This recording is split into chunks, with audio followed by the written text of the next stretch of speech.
lot of people don't know what it's like to be in a real relationship. Quiet as kept, real relationships, they consist of times like this. The whole quarantine thing ain't nothing new to a person that's in a real relationship with somebody.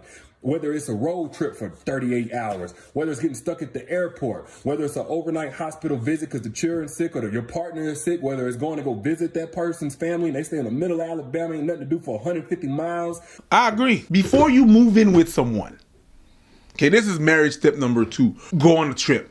You're going to know, you're going to see things that are getting on your nerves. Like, oh, they don't pick themselves up and they always, you going to know right away. And if the person gets on your nerve in an all-inclusive and they get on your nerves then, don't move with them. Because if they get on your nerves, if you ain't got your clothes to wash, you ain't got to do no groceries, you ain't got to do the dishes, you ain't got to take out the trash.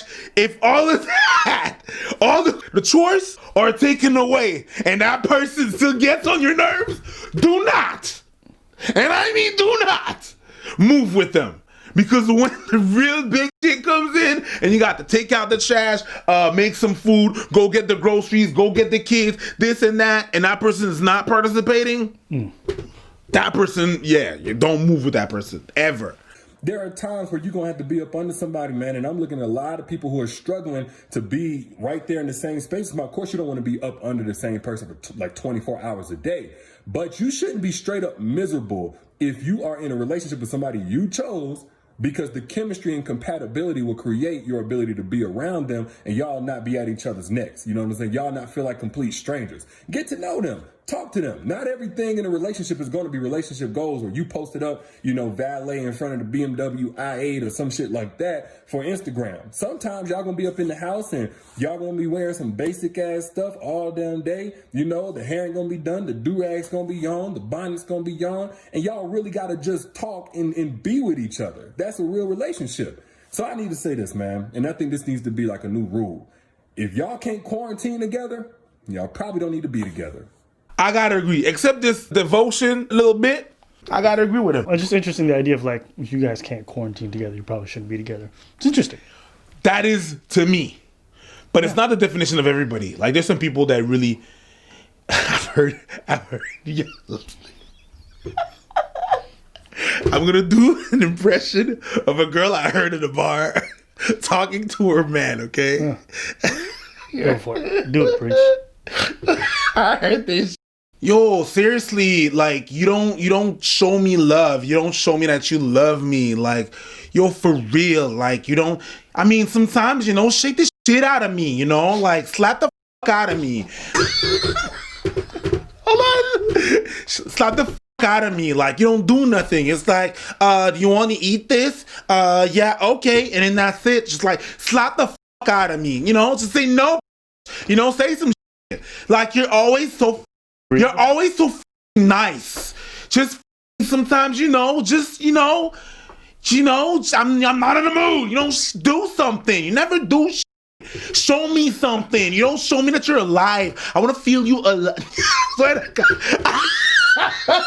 I see it. I see it. Me, in my head, I was like, bro, run. It was, that was her.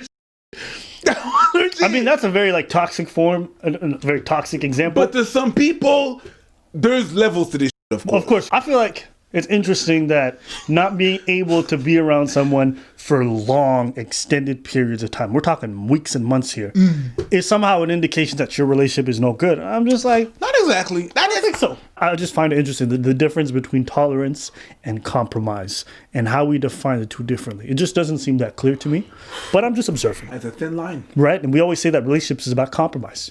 Is that you essentially are going to tolerate things that you may not necessarily like because it's for the betterment of the relationship. I get that.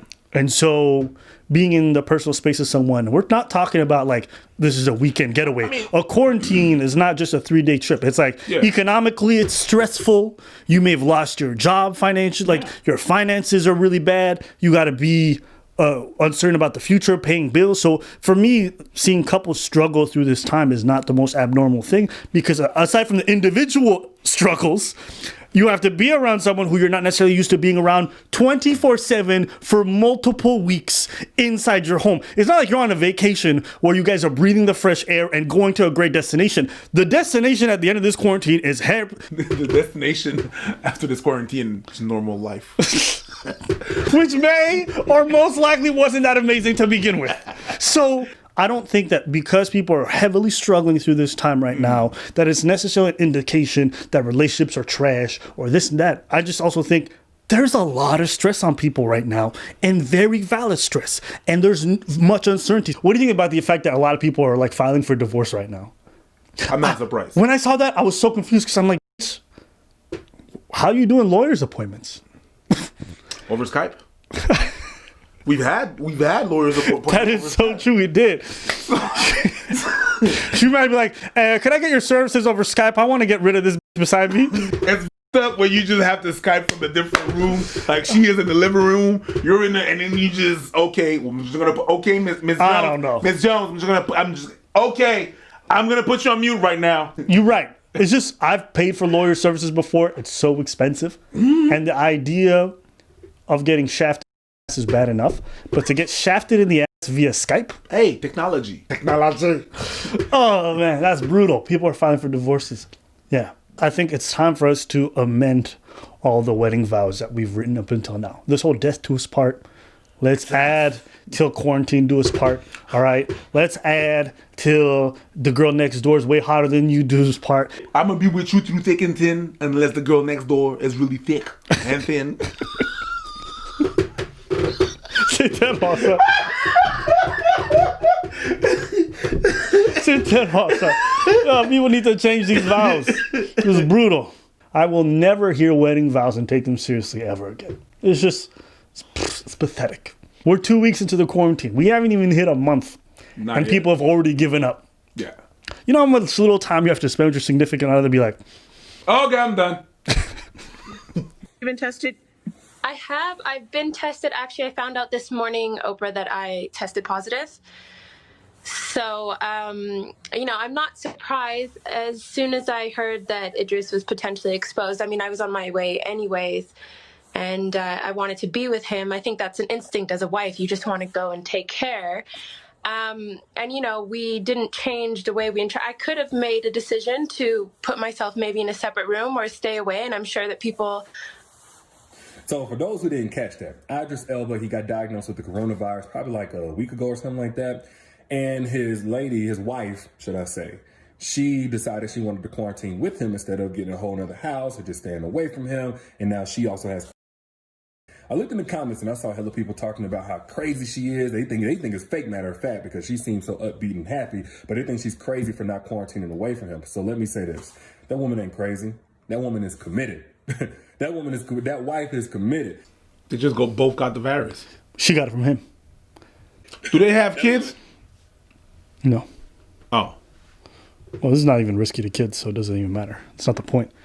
It's not a question of if it's harmful to the kids. That's not the problem. If my husband catches it and I'm the wife and then I'm both of you, who's going to take care of the kids? At least if I croak, my kids got their mom. We're not gonna both die. I wanna be with him. No, boo boo, be with your kids. What the hell you doing? Okay. If they don't have kids, that's her decision.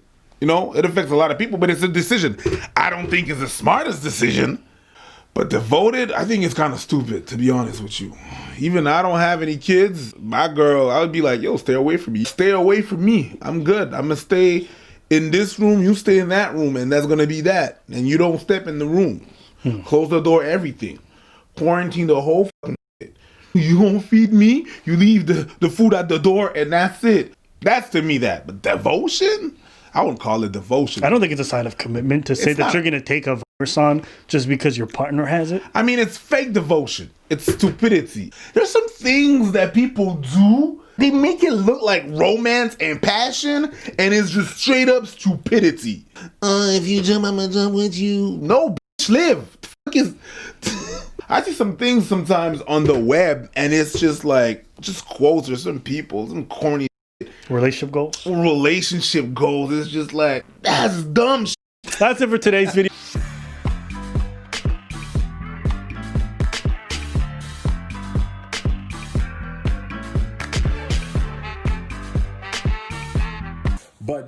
topic of quarantining and being in a real relationship has made me see something, man, I didn't notice before. A lot of people can't relate to even just being in the same space with the person they chose to be in a relationship with for this long. Like, it's making a lot of people struggle, and it's exposing the fact that a lot of people don't know what it's like to be in a real relationship because they're so used to tolerationships.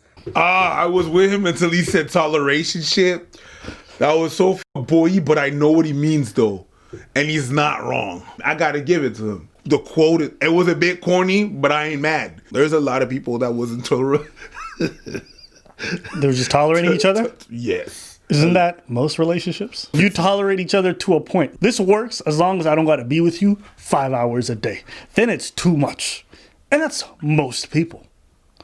I don't know if it's most people. I don't have the numbers. I'm not going to say it's most people, but it's a lot of people. Definitely a lot of people. The reality is most people don't spend that much time with their significant other. Same. I haven't spent,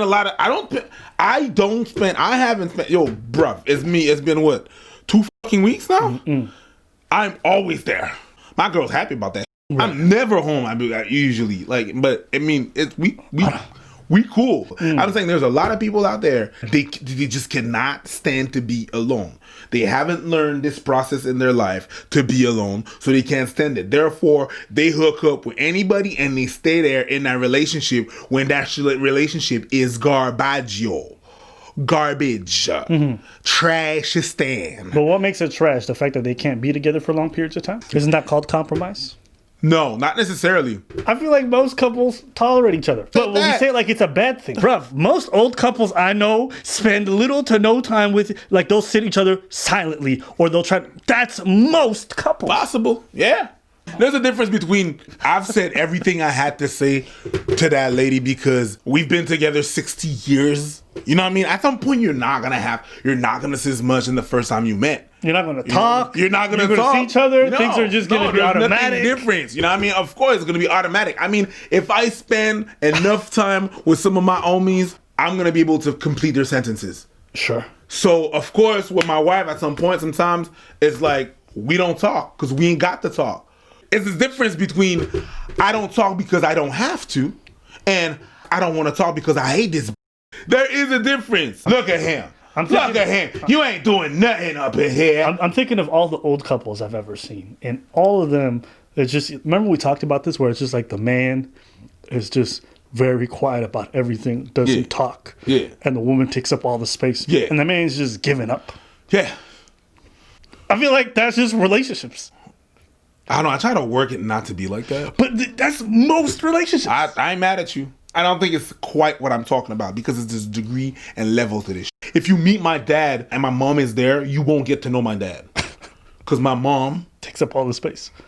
Most women take up all the space. Yo. They take up all the space. And yeah. So and that's every old couple I've ever seen. You have to take my dad aside and then start talking to him because you won't know my dad at all. You know what I mean? Let's say I bring you to my house. Right? You won't be able to sit down and talk with my dad because my mom is always going to be like, hey! And she's not a good listener. So she cuts all the time and stuff like that. So my dad just like... I think that's why I got it from him when people cut me off. I'm like... You got it from him? Yeah, I think so. I think so. I see it. I really see it.